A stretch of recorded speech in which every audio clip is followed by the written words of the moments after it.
Ever feel like you're missing something in a conversation? Like, there's this whole other level of understanding you just can't access. Uh, Well, get ready to unlock some new levels in your brain because today we're diving into a conversation about how we perceive each other and ourselves. oh, We've got this chat between Carlos, he's our AI expert, and Casey, who, well, she brings like a mystic's viewpoint.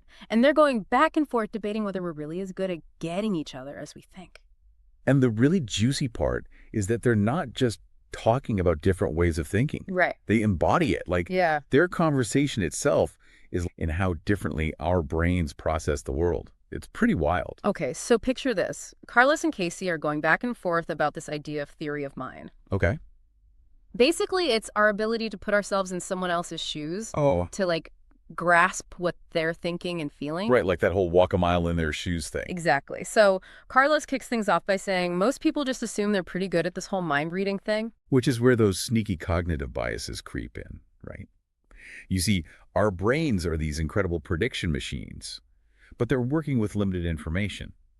So we subconsciously fill in the gaps, often based on our own experiences and assumptions, not necessarily reality. So it's like when you're convinced your friend is mad at you because they're being quiet, but really, they're just tired. Exactly. And what's fascinating is that both Carlos and Casey point out how this tendency to project our own thoughts and feelings onto others, it can lead to some major misunderstandings. You mean assuming that everyone thinks like us, even if they have like totally different brain wiring? Exactly. And Casey brings up a really interesting point here. She argues that neurodivergent individuals, because they're wired differently, might actually be better at recognizing when someone is not what they seem. Hmm. They're less likely to assume everyone's mind works like theirs, so they're more attuned to those subtle cues that others might miss. Okay, that's kind of blowing my mind. So, someone on the autism spectrum, for example, might be less likely to be fooled by a con artist because they're not relying on those typical social cues that can be easily manipulated. Exactly. It challenges that traditional view of neurodiversity as a deficit, you see. Hmm. What if, in some ways, it's actually an advantage? Okay, I'm definitely going to need a minute to process that. But it makes me think about how we even define normal in the first place. What if it's just the dominant way of thinking in a particular culture, not necessarily the right or only way? Precisely. And that leads to this really interesting discussion about how our brains, much like computers, have limitations. Carlos brings up this idea of thinking fast and slow, which basically says that we have two modes of thinking, one that's quick and intuitive, and one that's slower and more analytical. And he connects this to personality types, right? Like how some people are more logic driven while others lead with their emotions. Exactly. He uses the MBTI framework, not to put people in boxes, but to illustrate how our different cognitive functions, like puzzle pieces, fit together to shape our perceptions and decision-making processes. So it's not about saying one type is better than another. It's about recognizing that we all have our own unique strengths and blind spots. Precisely. And that understanding is so crucial, especially in a world that's becoming increasingly complex and diverse. This is where things get really thought-provoking, right? They start to unpack this idea that neurodiversity is something to be fixed. Yes, this is where they really dig into the deficit model of neurodiversity, the idea that it's a problem to be solved rather than a difference to be understood and valued. They argue that instead of trying to force everyone to fit into one narrow mold of normal, what if we embrace the incredible diversity of human minds? So instead of constantly trying to fix people, we should be asking, how can we create a society that supports and celebrates all ways of thinking and being? Exactly. And that's where things start to get really exciting. So instead of like viewing these differences as something to erase, maybe they hold the key to unlocking a whole new level of human potential, right? That's the exciting part. Imagine all the creativity and innovation we've missed out on by trying to force everyone into the same box.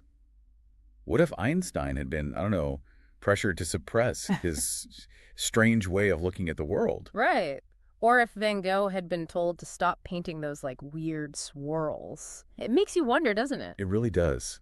Because what makes someone different often allows them to see solutions and possibilities that others simply miss. And we need to start seeing these differences not as deficits, but as strengths.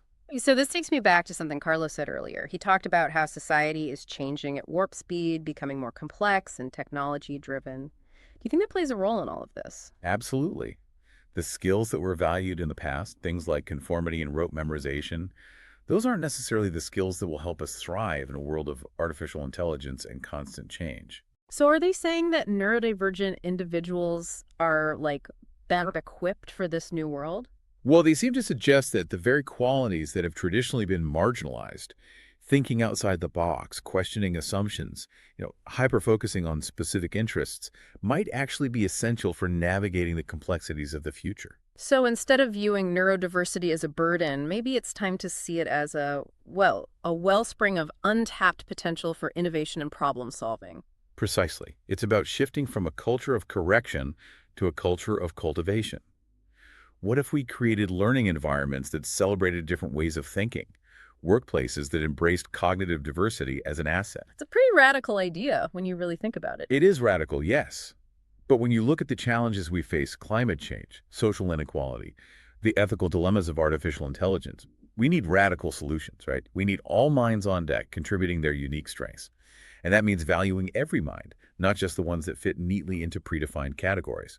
It's like we've been playing the game on easy mode for too long, and now it's time to level up. Exactly. And to win at this new level, we need a diversity of skills and perspectives.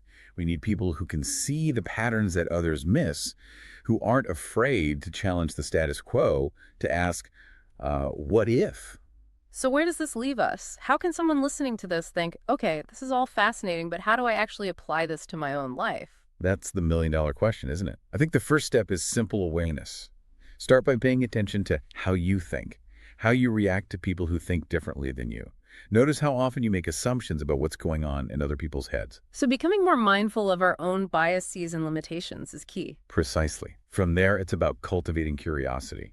Instead of assuming you understand someone's experience, ask questions. Listen with the intent to learn, not just to respond. And maybe, just maybe, we'll start to see those differences as strengths, as essential ingredients in the recipe for a more innovative, more equitable, and ultimately more interesting world. That's the hope, isn't it? That by embracing the full spectrum of human minds, we unlock possibilities we haven't even imagined yet. It's like we've been handed this incredible toolkit, right? Of all these different minds, but we're so busy trying to make all the tools look the same that we don't even realize their true potential. Exactly. And think of all the problems we could solve, the innovations we could unlock, if we started appreciating the unique strengths of each mind. So as we kind of wrap up this deep dive, what's the one thing you hope listeners will walk away with today? Oh, that's easy. Remember that conversation Carlos and Casey had about dyslexia? Yeah, how Casey wondered if, instead of it being a hurdle, it was actually a different kind of brilliance. Precisely. What if we all started looking for those what ifs? What if the things we label as weaknesses are actually strengths in disguise? Just, waiting for the right environment to really flourish. That's something I'm going to be chewing on for a while. It's like that whole necessity is the mother of invention idea, right? Maybe by, embracing our differences, we unlock a whole new level of creativity and problem solving. Exactly. And who knows what amazing future we might build together when we finally unleash the full power of all minds. So well said. Thanks for joining us on this deep dive into the amazing world of different minds. We'll catch you next time for another thought-provoking exploration.